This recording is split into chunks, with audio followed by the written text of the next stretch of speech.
Vaikapa MP Mithun Reddy ఆస్తుల్లో 10 ఏళ్లలో 550% పెరిగింది. అవినాష్ రెడ్డి ఆస్తి 474% పెరిగిందట. సో దీన్ని ఇచ్చారు. మిగతా ఇంకెవ్వరికి తగినట్టు సోషల్ మీడియాలో ఒక ఇంట్రెస్టింగ్ విషయం వచ్చింది. అదేంటంటే ఆంధ్రప్రదేశ్లో టీడీపీలో అత్యంత ధనికులైన నాయకులు డాక్టర్ పెమ్మసాని చంద్రశేఖర్ 5,705 కోట్లు, నారా చంద్రబాబు నాయుడు గారు 931 కోట్లు, పి నారాయణ గారు 824 కోట్లు, నారా లోకేష్ గారు 542 కోట్లు, వి ప్రశాంత్ రెడ్డి గారు 716 కోట్లు, అమిలినేని సురేంద్రబాబు గారు ఈయన కళ్యాణదుర్గం ఎమ్మెల్యే అనుకుంటా 169 కోట్లు.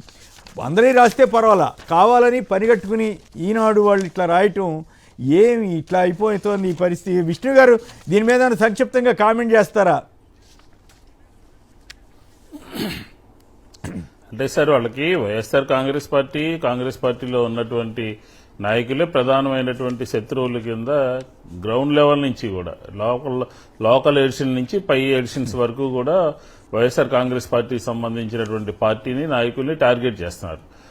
దాన్ని బట్టి మనకు అర్థమవుతుంది. ఇప్పుడు మీరు ప్రస్తావించినటువంటి పేర్లు ఉన్నటువంటి వాళ్ళని ప్రముఖంగా ఎక్కడ ప్రచురించకుండా, ప్రజలకు చూపకుండా వాళ్ళ పత్రికలో ఒక అవినాష్ రెడ్డి గారిదే విస్తృతంగా అబ్నార్మల్ గా ఆస్తులు పెరిగాయని చెప్పడం ఏంటంటే వైకాపా సంబంధించినటువంటి వ్యక్తులు ఆస్తులు పెంచుకుంటున్నారు అని ఒక సందేశం ఇవ్వాలనే ప్రయత్నం జరుగుతోంది.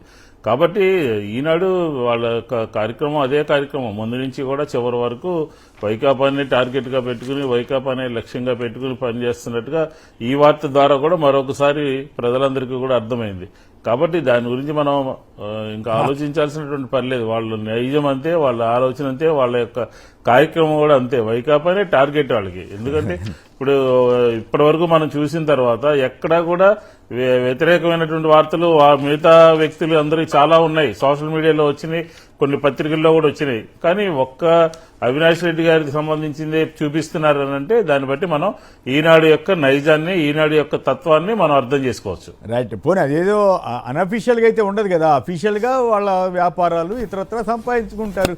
దాన్ని ఏదో ప్రొజెక్ట్ చేసి మరి వీళ్ళు ఎట్లా అనేది కూడా అందరూ ఇస్తే అది వేరే విషయం. పనిగట్టుకుని చేయటం ద్వారా వాళ్ళ యొక్క దుర్బుద్ధి మీరు చెప్పినట్టుగా బయటపడతా ఉంది.